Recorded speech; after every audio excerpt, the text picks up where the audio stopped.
We as Mary are guided by the Spirit. It provides prey, shelter, even love.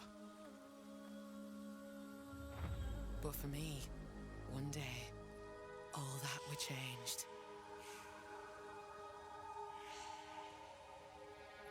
The Spirit, it showed me something. Something forbidden. And to defend all I loved, I used it. I lost everything that day. But fate weren't finished with me yet.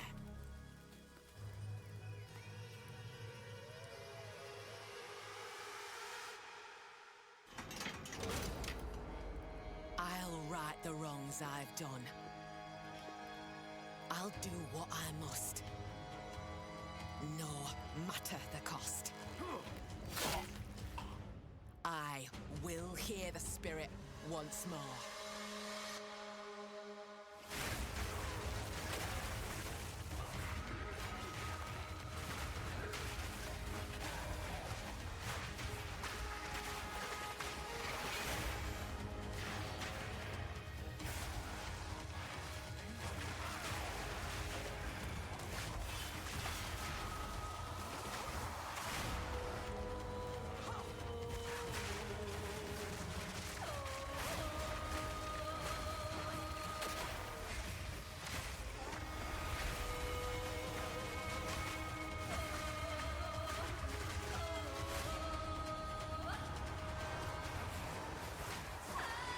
Don't make me kill you!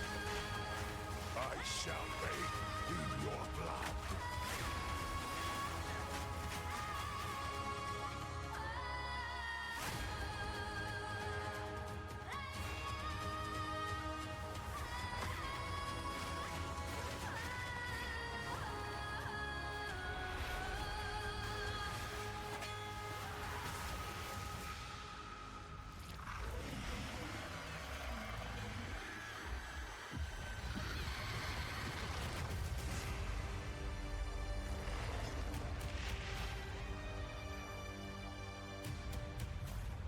Voilà, le trailer nous a été offert hier sur, la nouvelle saison de Path of Exile 2 dans l'Early Access. Donc ils ont appelé ça Dawn of the Hunt parce qu'on aura une Huntress comme nouvelle classe. Hem, donc j'ai regardé hier en live sur mon Twitch, TV/Inip. J'ai été, alors au début, je m'attendais à beaucoup plus de grosses nouveautés, d'accord? Ce que j'appelle nouveauté, c'est-à-dire l'arrivée d'une vraie mécanique majeure. C'est pas vraiment ce qu'ils ont concocté. Ce qu'ils nous ont concocté, heu, c'est une amélioration de et même un pas un redesign, mais une amélioration de tout ce qu'on avait déjà, et des petits ajouts de petites mécaniques à travers ça. Ce qui fait que, dans leur esprit, ce n'est pas une vraie nouvelle ligue à la Path of Exile et la première conséquence, c'est que vos anciens personnages, vous pourrez, si vous n'avez pas le désir de faire un nouveau personnage dans une nouvelle économie, vous pourrez tester absolument tous les changements dont on va discuter dans cette vidéo et qui vont arriver avec Dawn of the Hunt. Personnellement, je vous encourage à créer un nouveau personnage, afin de profiter d'une nouvelle économie et de vous rendre compte de vraiment ce que va être PoE2. Après, si vous n'êtes pas intéressé par ça, encore une fois, vous pourrez toujours jouer avec vos anciens personnages. Maintenant, faites très attention parce que autre chose, je vais le dire tout de suite, ça n'a pas été expliqué dans la vidéo que vous êtes en train de regarder, ni enfin dans la première vidéo quoi, ça a été expliqué plus tard dans les, dans l'interview qui a été donnée par les 2 devs à Ziggy. Les builds actuellement qui sont très forts, il faut s'attendre à ce qu'ils enfin, ils l'ont pas dit comme ça, hein, mais les builds qui sont actuellement très forts, il faut s'attendre à ce qu'ils soient vraiment extrêmement affaiblis. Hem, Ils ont parlé plusieurs fois il faut aborder cette saison comme si vous n'aviez pas vraiment joué à PoE2 lorsqu'il s'agit de build, en fait. C'est-à-dire qu'en fait, le principe pour eux, c'est qu'ils s ils espèrent qu'on trouve à nouveau les builds pétés pour qu'ils puissent les corriger. D'accord? C'est notre boulot à nous de trouver les builds complètement broken, mais en tout cas, les builds qui étaient broken, il faut se dire que ça va être problématique parce que, Marc, un des 2 devs, a nommé directement, les stackers et a nommé directement un objet comme les gants de Hands of Wisdom and Action, je crois. Heu, ne vous attendez pas à pouvoir faire exactement le même build et vous devriez également vous attendre à ce que vos anciens personnages, heu, il y a de fortes chances qu'ils marchent plus vraiment. Enfin, en tout cas, plus aussi fort qu'avant. Je pense à un sort comme Spark, ça a été, plus ou moins décrit, pas il a pas dit que c'était mort, mais il a décrit des changements à la PE1 et Spark dans PE1, c'est pas Spark de PE2, c'est pas du tout la même puissance, hein. On n'est pas du tout au même niveau de PE2, c'est pas du tout la même puissance, hein. On n'est pas du tout au même niveau. Bref, tous ces trucs étant dit, c'est des choses qui ne sont pas forcément des choses qui ont été explicitement dites dans la vidéo et dans cette vidéo à moi, la mienne, je vais prendre les parties de la vidéo qui nous a été proposée hier pour expliquer un petit peu les divers changements. On est parti. Ah, divers changements et ajouts. Premier ajout, évidemment, la Huntress que vous êtes en train de regarder depuis tout à l'heure en fond. Donc la Huntress va arriver avec 2 ascendances, donc c'est un manieur de javelot et de, bouclier. Enfin, je pense qu'on va mettre que des boucliers en main gauche. Hem, alors je vous le dis tout de suite, le truc, l'aspect que 95 des joueurs va jouer, ah peut-être pas 95, mais une énorme majorité des joueurs de Huntress vont jouer le sort qui arrive devant vos écrans maintenant. Ah, ça pourquoi? Ceux qui sont nés hier. Ça, c'est un sort emblématique de Diablo 2 pour la Java Zone de Diablo 2. Ce spell-là va forcément, rappeler de bons souvenirs à beaucoup de joueurs. Heu et moi, je sais que je vais jouer ce skill-là, je peuvent faire ce qu'ils veulent. Au lancement, je jouerai ce skill-là, donc je pense que ça sera le skill le plus joué. De manière générale, la Huntress, c'est un personnage qui va être soit électrique, donc élémentaire électrique, soit basé sur le bleed, sur le saignement, d'accord, de ce qu'on a vu. C'est un vrai mid-range, hein. C'est un vrai mid-range avec des, skills de mêlée qui combo avec des skills de range, range ou mi-distance. Et ils ont parlé plusieurs fois, notamment lors d'interviews, de leur volonté de vraiment, faire la part belle au combo dans PE2. Ils aiment pas vraiment les builds one button. Ils préféreraient, j'imagine, des builds qui profitent des combos entre les skills plutôt que de se baser sur un skill qu'ils spamment. D'accord? Plus ou moins ce qui a été décrit dans l'interview. Et ben, ça, c'est les classes, elle est très combo oriented, hein. On fait ça, puis ça. On fait ça, puis ça. Il y a une notion de combo, quoi. Heu, il y a aussi une version des javelots, il y a du feu, j'ai dit qu'il y avait que lightning, mais il y a lightning, il y a feu, pardon. Il y a pas le cold. Les 2 éléments, c'est lightning et feu, j'ai pas vu de cold et il y a aussi une notion de mine un peu, dans le sens où le javelot, il reste au sol, il reste planté au sol, et ensuite on peut sauter dessus pour les faire exploser. Il y a une petite notion comme ça de mine, mais assez agressive où on va pas rester en arrière, il va falloir rentrer dans la mêlée, quoi. De manière générale, autre chose à dire aussi sur la Huntress, c'est que l'action speed, la vitesse de mouvement de la Huntress, comme vous pouvez le voir, c'est quand même assez rapide. Parce que je pense pas que ce soit un personnage très haut level là et bah, je trouve que ça bouge très, très vite, en fait. Au début, je m'étais même dit: «Mais tiens, c'est marrant, j'ai l'impression qu'ils ont fait fois 1,5 sur leurs extraits». Mais j'en suis pas sûr, hein, j'en suis pas sûr du tout. Donc ouais, ça a l'air très, très sympa à jouer Huntress, sans parler de la nostalgie et du spell dont je vous ai parlé, ça a l'air très, très sympa à jouer. Il y a aussi la Huntress va être aussi capable, c'est pas qu'un truc d'Huntress, c'est un skill de spirit, une gemme de spirit qui arrive avec la Huntress, c'est la Roi Mount. On va pouvoir monter un roi, je sais pas si ça va être montré là. On va pouvoir monter sur un roi et shooter sur un roi. Je sais pas s'ils vont le montrer. Je crois qu'ils l'ont montré au début, je sais plus où, on verra plus tard. On va pouvoir monter sur un roi pour se déplacer. Il y a une petite crainte quand même, hein, ils ont esquissé une petite crainte tout de même lors de l'interview, qui fait que le roi devienne un petit peu, jouer partout parce que, bah, ça va nous accélérer, en fait, ça va nous faire bouger plus vite. Il y a moyen que ce soit le cas, hein, parce que quand j'ai vu les extraits de gameplay, en effet, quand tu es sur le dos d'un roi, voilà.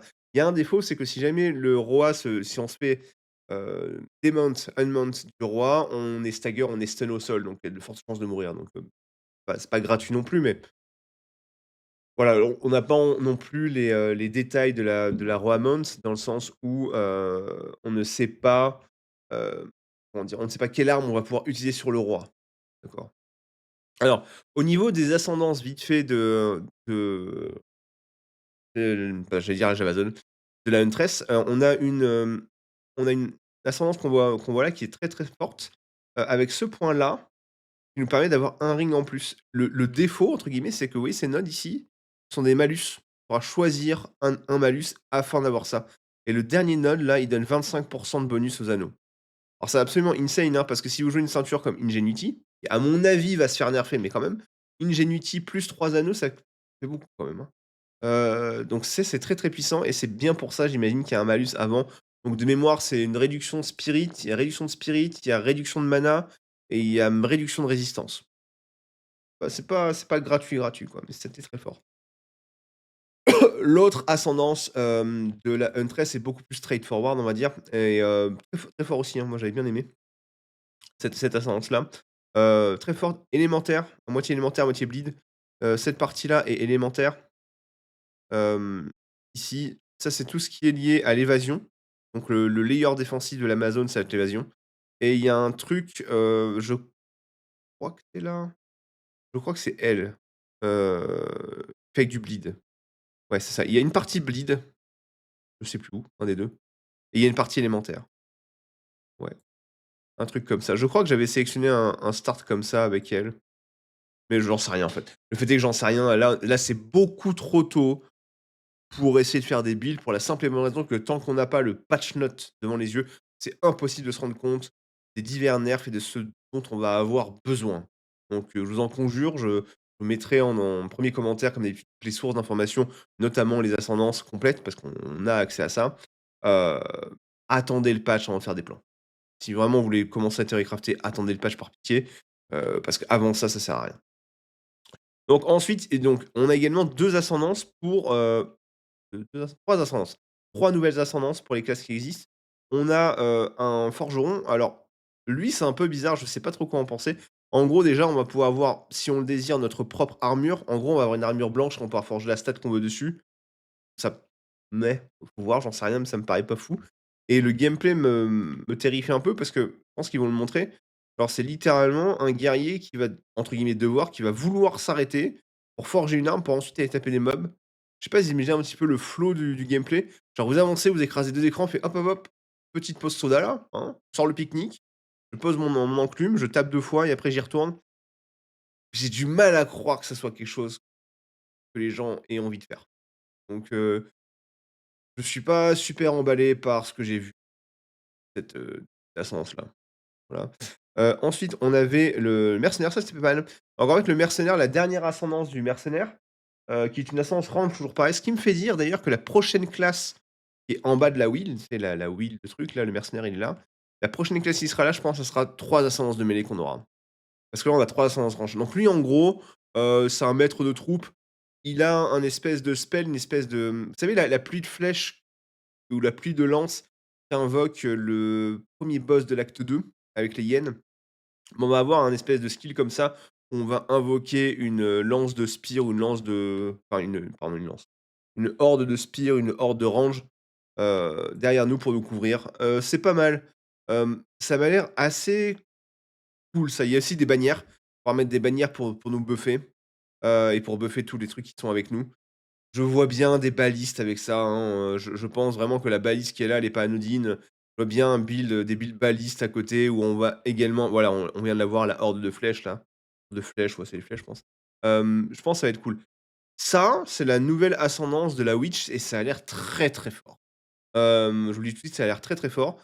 Hem, c'est pas une ascendance qui a l'air d'être facile à utiliser parce que c'est une ascendance qui joue avec des malus aussi. Il y a beaucoup de malus et beaucoup d'énormes bonus. Mais ça, par exemple, c'est très, très fort. Ça, on va pouvoir y mettre un Jewel là et ce Jewel, il va être boosté et en plus de ça, on va avoir des bonus, quoi. C'est très, très rien que ce point, il est très, très fort et après tous ces points-là, il tout ça, toute cette branche-là, c'est pour les minions, et après toutes ces branches-là, c'est pour les autres pour des buffs aussi, en fait. Ça, c'est défensif, mais c'est pas facile à utiliser. Hem, Ça m'a l'air très, très cool ça, je serais pas étonné de voir une belle horde de je sais pas comment vous appelez ça, de cette ascendance-là. Hem Ça a l'air très fort. Honnêtement, ça a l'air très, très fort. C'est bien plus impressionnant que les 2 autres ascendances des classes qui existent déjà, à mon humble avis. Hem, voilà, donc à voir, mais je mets ma petite pièce sur ça pour l'ascendance la plus jouée des anciennes classes. Voilà. Ensuite, ah oui, l'arrivée des spectres. Ils ont montré quelques skills, hein. Heu, Alors les specs, c'est assez intéressant. C'est un truc qui existe dans le 1, qui est historiquement très, très dur à équilibrer et il va forcément y avoir des trucs broken. Pourquoi? Parce qu'il y a tellement de mobs qui existent dans Path of Exile 2, qu'on va forcément trouver, des monstres rares à revive en spectre qui sont vraiment au-dessus des autres, qui sont vraiment pétés et donc ça marche bien également avec l'ascendance dont je vous ai parlé. À mon avis, à l'heure où je vous parle, là, il y a déjà des gens qui sont en train de chercher des rares complètement broken qui pourraient revive en spectre. En gros, ce qui va se passer, c'est que vous allez utiliser du spirit pour revive un spectre. En fonction de la puissance du spectre, ça va coûter du spirit. Donc vous pouvez faire soit une armée de petits spectres, soit genre 1 unité ou 2 unités de spectres très puissants. Là, je vous dis, à l'heure où je vous parle, il y a des gens qui sont déjà en train de chercher, à leur avis, quel va être le spectre le plus intéressant à aller chercher en termes de dégâts, en termes de tout, en fait, hein. Je pense que ce sera en termes de dégâts qu'il va chercher. C'est un skill qu'il faudra surveiller parce que c'est probablement un de ceux qui va être cassé. Je vous le dis tout de suite, historiquement dans le 1, je vois pas comment c'est possible que les spectres là tout de suite soient pas cassés, qu'on trouve pas un truc. Voilà. Ensuite, ils nous ont montré quelques gemmes de plus. Il va y avoir 100 nouvelles gemmes d'esprit. Ah oui, il est là, donc elle est là la monture roi. Il va y avoir 100 nouvelles gemmes d'esprit, 100 nouvelles gemmes pardon, ouais pas d'esprit, de support quoi. Heu et parmi ça des gemmes d'esprit comme la monture de roi là. Bah, ouais, ça va être fort, hein. Je pense vraiment que ça peut être broken aussi, parce que si tout le monde commence à utiliser ça enfin, je pense qu'en endgame, c'est un truc qui va être utilisé par beaucoup, qui va même être un enjeu parce que ça va probablement accélérer notre farm, en fait, de pouvoir utiliser le roi, d'accord? Donc ça va être un élément de speed gear, je pense, la monture roi. Heu, à voir. À voir, tant pareil, tant qu'on n'a pas mis les mains dessus, on voilà, mais j'imagine très bien l'enjeu de réussir à faire fonctionner le roi avec ce qu'on fait, parce que ça va accélérer notre clear, hein, parce qu'on bouge plus vite en roi, enfin c'est plus agréable, tout ce que vous voulez. Ils ont montré quelques, unes de ces gemmes de support. 100 nouvelles gemmes de support, c'est quand même énorme, ça va probablement enable, activer des spés entières.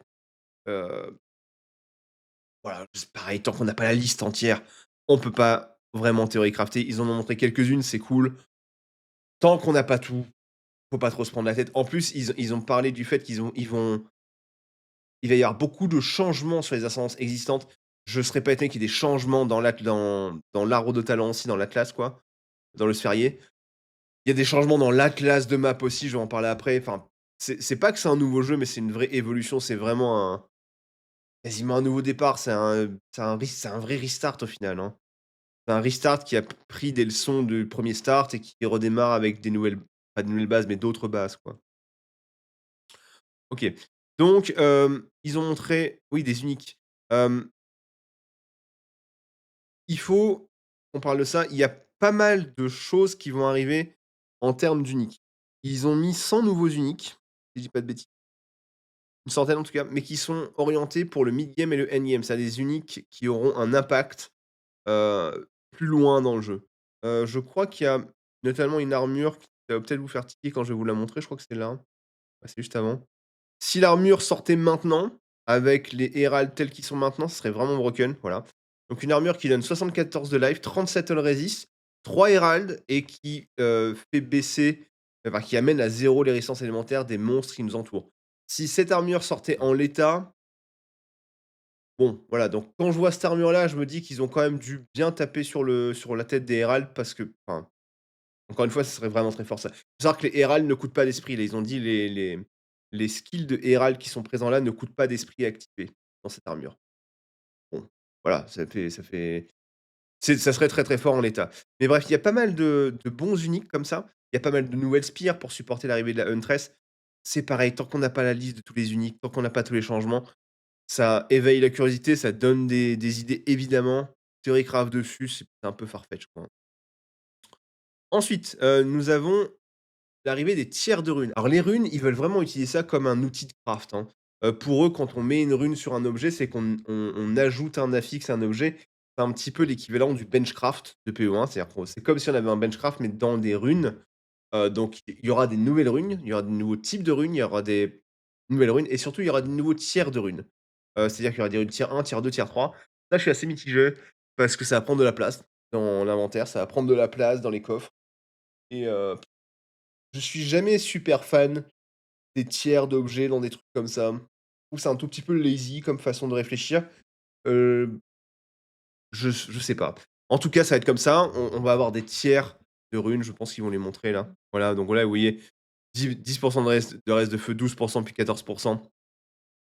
On va pouvoir, j'imagine, les faire monter en avec les stacks, enfin, je suis pas super fan de ça, en alors, autre chose qui a été amené, beaucoup d'événements dans le endgame. C'est-à-dire qu'en gros, vous savez, avant, quand vous aviez, je veux dire, vous êtes sur l'atlas de fin, vous aviez sur 10 maps, vous aviez beaucoup de maps blanches, ce qu'on appelle les maps blanches. C'est-à-dire que vous aviez des maps avec, je vais dire une bêtise, avec Breach, avec, Rituel, et après vous aviez 2 maps avec rien, puis après vous aviez une map avec Delirium, puis après une map avec un boss, bref. Mais au milieu, il y avait toujours une flopée de maps blanches, des maps de transition qui étaient chiantes parce qu'il y avait rien dedans. Bon. Il y en aura toujours, mais il y en aura moins déjà. Et deuxième chose, même les maps blanches, il y aura pas mal de rencontres aléatoires. Il y a des rencontres aléatoires qui ont été ajoutées. Donc là, par exemple, ils montrent, à l'écran les Wisps. Alors les Wisps, c'est un mix un peu bizarre de mécanique du 1. En gros, on va avoir un espèce de Wisp qui va s'agiter devant nous et qui va traverser des monstres ça va les buffer les monstres. Ça va les buffer en termes de puissance, mais également en termes de loot. Et ensuite, ce Wisp va aller se loger dans un monstre rare pour le buffer, et quand on va défaire ce monstre, on va avoir beaucoup plus de loot, d'accord? Donc c'est vraiment un mix un peu bizarre entre les Wisps, le bestiaire, et les Tormented Spirits du 1. Voilà. Donc c'est le genre d'événement qu'on va avoir dans nos maps régulières, d'accord? Dans toutes les maps. Il y a pas que ça évidemment, il y aura d'autres, événements dans les maps. Il y aura notamment l'arrivée des rogues exilés, je pense que c'est montré à la fin. Heu, je sais pas où c'est montré. Après, bon, là, donc les rogues exiles, c'est des rencontres aléatoires qu'on va avoir dans les maps qui vont nous faire rencontrer, bah, des exiles en fait. C'est pareil, c'est un truc du 1. Là, de ce que je vois, ils vont être quand même assez méchants. C'est pas si simple que ça à tuer. Alors, ce qu'ils lootent, ils peuvent looter des gros objets. En gros, c'est ils ont des choses sur eux que des joueurs pourraient porter, d'accord? Notamment des uniques. Notamment des uniques. C'est pas 100 de chance de dropper des uniques, mais ça va être une bonne source d'uniques à mon humble avis. Ça va être des vrais combats de boss en plein milieu de la map. Hem, de manière générale, de toute façon, je vous dirais que sur cette saison, vous avez intérêt à avoir un bon boss killer. Dans ce qui a été dit avant, c'est pour les maps, il va y avoir 7 nouvelles maps uniques. Alors les maps uniques, c'est vraiment des maps un peu spéciales quoi, et chacune de ces maps uniques va avoir des rencontres uniques avec des mini-jeux notamment, et des récompenses bien bien spéciales. Par exemple, là, on voit une map unique où il va falloir activer des monolithes. Une fois qu'on a activé tous les monolithes, on va avoir 10 vagues de boss à tuer. C'est-à-dire, il y a 10 boss successifs à tuer et à la fin, on a une énorme récompense, évidemment, d'accord? Heu, donc ça, c'en est un de boss, vite fait. On voit qu'il est sur roi d'ailleurs, là, il tue le boss, blablabla, et on enchaîne des boss encore et encore et encore et encore, d'accord? Là, il y a une map qui réplique, l'expérience du lac de Calandra. Alors le lac de Calandra, c'est une ligue de PE1. En gros, ça va être une rencontre où on va, avoir des piles comme ça qui vont s'éveiller, plein de mobs tout le temps. À la fin, on va avoir un fragmented mirror et dedans, on va avoir un objet un peu bizarre, voilà, et cet objet un peu bizarre, ça va faire un truc du genre, il a un préfixe de plus et il a un suffixe de moins en contrepartie. Ou l'inverse, où il a 2 suffixes de plus et 2 préfixes de moins, ça donne des bases bien spéciales. Vu que c'est dans une map unique, je vais être honnête avec vous, il va y avoir des dingueries avec ça, hein, mais ça m'a l'air un tout petit peu voilà, là comme ça, de prime abord, ça me parle pas vraiment, voilà. Mais, il va y avoir des dingueries, il va y avoir des objets qui vont être complètement dingues avec ça. Ouais, donc les essences, il y aura une map unique avec les essences, qui va être assez énervé parce qu'on va avoir plein d'essences autour qui vont buffer l'essence unique. Et à la fin, bah, quand on va éveiller l'essence unique, si on l'a beaucoup buffé, il faut quand même l'assumer et pouvoir la détruire, quoi, parce que sinon on a tout perdu. Et ils ont montré également le fait que les Valorbs maintenant vont modifier les essences. Ça va pouvoir, soit changer les essences, c'est un truc aléatoire, hein. Ça va soit changer l'essence, soit les upgrades. Là, on voit des graisseurs essences qui sont apparus, qui sont la Valorb. Ça va être un buffer d'essence qu'on rencontre, les Valorbs. Il va juste falloir cliquer sur l'essence, cliquer sur la Valorb, cliquer sur l'essence pour le faire. Ils nous ont montré également un rework des Strongbox. Ça, c'est pareil, tant qu'on n'a pas les mains dessus. Moi, je suis suis pas trop fan des strongbox, mais là, en gros, il y aura des strongbox uniques avec des rencontres uniques dedans et j'imagine des récompenses uniques dans ces strongbox-là. À mon humble avis, ça serait une vraie bonne source de loot, les strongbox, comme ils ont présenté ça. Parce qu'il y a un rework de l'Atlas, je pense qu'ils vont enfin, je sais pas, je pense qu'ils le montrent à mon avis rapidement, la gueule de l'Atlas. Il va y avoir un rework de l'Atlas, on n'a pas la page entière, mais on aura beaucoup plus d'essence, on aura beaucoup plus de Greater Essence notamment, dans nos rencontres. On aura également beaucoup plus de Strongbox, on aura le Wisp que je vous ai montré tout à l'heure, ça va être supporté par l'Atlas aussi. Ça, c'est pareil, il faut attendre de voir la gueule de l'Atlas, je pense que dans les prochains jours, ça va être dévoilé, on aura accès au full Atlas, mais pour le moment, je sais pas trop. Tout ce que je peux vous dire, c'est que de manière générale, le craft va être beaucoup plus puissant et beaucoup plus complet dans PO2. Ça sera un petit peu moins RNG, le craft, on aura beaucoup plus la main dessus. Un truc à dire aussi en ce qui concerne le craft, il y a un truc très important qui est arrivé, c'est le recombinateur. Il le montre, c'est sûr, je sais plus où. Le recombinateur arrive. Alors ça change tout. Le recomb ouais, il est là. Le recombinateur, ça arrive. Le recombinateur, c'est un truc qui vous permet de vous mettez 2 objets de même type, d'accord?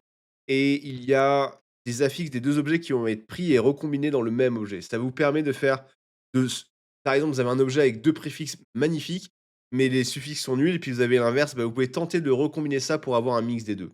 C'est un truc qui arrive. C'est extrêmement puissant, c'est un truc qui existe dans le 1 et c'est l'expédition. C'est, l'activité d'expédition qui va nous offrir ça. Ça va nous coter des monnaies d'expédition pour pouvoir faire ça. J'ai trop hâte parce que ça, c'est extrêmement fort et ça va nous donner la main pour faire des vrais beaux objets et on va être beaucoup moins RNG dépendant. Le fameux, transmute et augmentation, bon, on le fera toujours pour la base, mais si jamais on a un bon préfixe, mais on a un suffixe de merde, on pourra quand même garder cette base-là pour tenter une recombination et avoir un vrai bel objet et je vous dis, à la fin, c'est quelque chose qui devient très puissant, dans le jeu, la recombination donc ouais, ça, c'est une vraie bonne nouvelle pour ceux qui aiment bien le craft. Autre chose, pour le craft et ça va faire lever les sourcils de pas mal qui savent de quoi je parle, heu et c'est lié à un autre élément qui est le début du endgame. Là, actuellement, dans le début du endgame, ce qui se passe, c'est qu'on finit la campagne et puis on parle à Doriani qui dit: «Hey, va chercher quelque chose», mais ce quelque chose, c'est le tier 15, d'accord? Là, ce qu'ils ont fait, c'est qu'il y a plus d'étapes. Il y aura des objectifs sur la map. Voilà, donc là, à la fin, Doriani va demander d'aller chasser une map bien particulière et quand on va clear cette map bien spéciale, ce que ça va faire, c'est que ça va nous donner 2 points de passif d'Atlas, d'accord? Ça, c'est la première chose et la deuxième chose, c'est que ça va cleanse les maps qui sont autour, dans des maps qui sont fracturées et quand on va clear, pardon, les maps qui sont fracturées et qui les boss dedans, on va looter un objet bien spécial, qui est une fracturing orb et les fracturing orbs, pour ceux qui connaissent, vous avez tout de suite les yeux qui se sont levés et les autres, faut savoir qu'en fait, la fracturing orb, vous allez pouvoir l'appliquer à un objet. Donc cet objet-là, il est en train d'essayer d'utiliser une fracturing orb sur cet objet-là et qu'est-ce que ça va faire? Ça va prendre un des affixes, aléatoirement et ça va le fracturer. Ce que ça veut dire avec fracturer, c'est qu'il y a un des affixes qui va devenir, heu, inamovible de votre objet. C'est-à-dire qu'on ne pourra plus le bouger à travers les crafts. Par exemple, là, il a réussi à fracturer le +3 to all minions sur son amulette, c'est un chatard, il doit le regretter toujours là, à l'heure où je vous parle. Il s'en fout mais bon. Et là, à partir de maintenant, tous les crafts que vous allez faire dessus ne vont pas altérer cette ligne. Là, vous allez le voir claquer des chaos qui sont en dessous et ces chaos ne vont pas changer le +3 to all level. Il va rester. D'accord? Ça va changer le reste, mais le +3 all minion ne peut pas être touché. Ça veut dire plein de choses. Ça, c'est la base, une base de craft de PE1, qui est de fracturer un objet comme on le veut avec la stat qu'on veut. Et ensuite, on balance des essences. Ça tombe bien parce qu'on aura beaucoup plus d'essences. On balance des essences dessus pour avoir la ligne qui nous intéresse. Un truc qui peut être fait aussi, c'est qu'on balance des essences jusqu'à avoir la ligne qui nous intéresse. Par exemple, je vais prendre un exemple classique. Vous avez une wand. Vous voulez le plus au skill de lightning. D'accord? Très bien. Vous claquez des essences jusqu'à avoir le plus au skill de lightning, parce qu'on va avoir plus de greater essence maintenant, d'accord? Une fois que vous l'avez, vous allez tenter de fracturer l'objet. Quand vous avez fracturé l'objet, vous avez une chance de mettre le plus au skill lightning dans cette forme-là et à partir de là, vous allez pouvoir claquer des essences, des chaos orbs et compagnie pour vous crafter une vraie belle arme, d'accord? Parce que le +3, l'affixe qui vous intéresse le plus ne pourra pas bouger. Vous allez pouvoir vraiment vous accommoder des autres affixes derrière. Ça, c'est une méthode de craft qui existe dans le 1 et qui, du coup, va exister dans le 2 désormais. D'accord? Heu et ça, c'est bien, c'est vraiment très, très bien parce qu'on va arrêter cette loterie de craft dans PO2. Ça va être beaucoup plus sympa le craft dans PO2 maintenant. Voilà. Donc les towers, oui. Dernier gros morceau. Les towers, il y en aura 3 fois moins. Il y aura 3 fois moins de towers, on voit bien qu'il y en a pas tant que ça. En contrepartie, elles auront 2 fois plus d'influence et on pourra utiliser jusqu'à 3 tablettes dessus. D'accord? Qu'est-ce que ça veut dire? Ça veut dire que la le temps de préparation, généralement, ce qui se passait, c'est qu'on dans le endgame, on allait vers une tour, puis après on se baladait dans 2 maps blanches pour aller activer une deuxième tour, puis après 2 maps blanches pour aller activer une troisième tour, puis 2 maps blanches, et cetera, et cetera. Là, et puis à la fin seulement, on faisait les maps du milieu. Grosso merdo qui étaient influencées par l'ensemble des tours. Là, il y aura qu'une seule tour qui prend tout l'écran, en fait, en gros, hein, quand il va cliquer dessus, ça prend tout l'écran. Donc il faudra se frayer un chemin vers la tour, puis après on fait tout le reste. D'accord? Donc là, il a fait 1, 2, 3, 4 maps, il était sur la tour et il a accès à une vingtaine de maps autour, qui seront buffées. Voilà. Hem, Tant que j'y suis, ce sera vraiment le dernier truc que je vais dire sur ce qui a été donné là-dessus. Hem, il y aura les portes on aura le droit de mourir dans les maps. C'est-à-dire qu'on va pouvoir re-rentrer dans les portails dans les maps, OK? Mais plus on aura des affixes dans les maps, moins on aura de portails disponibles. C'est-à-dire au début, on aura 6 revives, 6 tentatives, d'accord? Chacun, même en multijoueur. On aura 6 tentatives en tout. Quand il y aura des affixes sur nos maps, ça va baisser le nombre de portails disponibles. Exactement le même genre de système qu'avec les boss actuellement, vous savez, où plus on monte en tiers, moins il y a de tentatives sur le boss. Bah, c'est pareil, en fait. Exactement pareil. Ça va permettre aux joueurs qui arrivent dans le endgame à se familiariser avec les systèmes de endgame et à ne pas être punis de mourir dans les premières maps, d'accord? Par contre, vous serez toujours punis de mourir dans des maps qui sont, vraiment grosses, que vous avez beaucoup de jus, que vous avez beaucoup d'affixes dessus, donc beaucoup de loot potentiel dessus. Vous aurez le droit que à une seule, tentative dedans. Voilà. OK, donc ça, bon après il y a un truc pour les collectionneurs, mais ça c'est pas vous regarderez ça si ça vous intéresse. Et oui, il y aura également des petites tablettes uniques. Ce que j'ai retenu, c'est que les tablettes uniques, il y en aura une notamment qui va nous permettre de nous téléporter, en fait. Vous êtes à une tour, vous allez pouvoir sélectionner un écho à portée de la tour et vous téléporter directement dedans pour découvrir plus loin, en fait, pour aller plus loin. Ça va être bien pour ceux qui veulent chasser les citadelles notamment. Ça va être bien et alors ce sont des tablettes uniques, je sais pas à quel point ça va être facile à obtenir, j'en sais rien. Ça, c'est pareil, tant qu'on n'est pas mis les mains dessus, on ne le saura pas. Donc là, vous voyez que l'atlas et les territoires, quand c'est pas exactement la même chose que ce qu'on a avant, ça c'est pareil.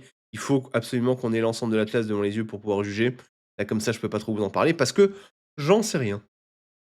Alors ceci étant dit, qu'est-ce que je pense de tout ça? Je suis raisonnablement hypé. Pour une fois dans ma vie de joueur, je suis hypé par la classe parce que je suis un grand fan de la Javazone de Diablo 2. Je suis un presque fanatique de la Javazone de Diablo 2. J'ai joué un nombre incalculable d'heures sur ce personnage-là, donc je suis forcément hypé pour une fois par une classe. Généralement, c'est un truc, je m'en fous, mais là, c'est pas le cas. Heu, donc moi, je suis pas raisonnablement hypé à ce niveau-là. Pour le reste, c'est bien, ils continuent à travailler sur la base de leur jeu. Ils vont pas trop vite dans l'ajout de contenu. Hem Je suis un tout petit peu déçu quand même qu'on n'ait pas un ajout de mécanique quand même, ça aurait mérité. Maintenant, je suis très curieux de voir le changement des essences, plus le recombinateur, plus les items fracturés. Je pense que c'est vraiment très cool. Je pense que c'est vraiment, je pense que je préfère ça, si c'est vraiment bien foutu, si c'est vraiment bien incorporé à PE2. Je crois que je préfère ça à une mécanique de Ligue 1 qui vient se greffer au 2. Là comme ça, je pense que ce sera meilleur pour l'avenir du jeu et je pense que ça va beaucoup plaire. Je pense que ça va beaucoup plaire aux joueurs pardon, qui veulent s'investir un petit peu dans PE2 parce que c'est une chouette mécanique en fait, hein. Le côté, fracture d'objets, essence dessus et à côté de ça le recombinateur, il y a de quoi faire en fait, hein. Il y a de quoi faire et j'ai aussi très envie de voir la gueule de l'équilibrage du jeu avec ce patch. Parce que là, les combats de boss, ils ont l'air d'être assez importants. Il faut quand même les réussir en fait, hein. Ce que j'ai au milieu de la vidéo, à mon avis, vous avez intérêt à avoir un personnage qui est capable de faire correctement les boss, hein.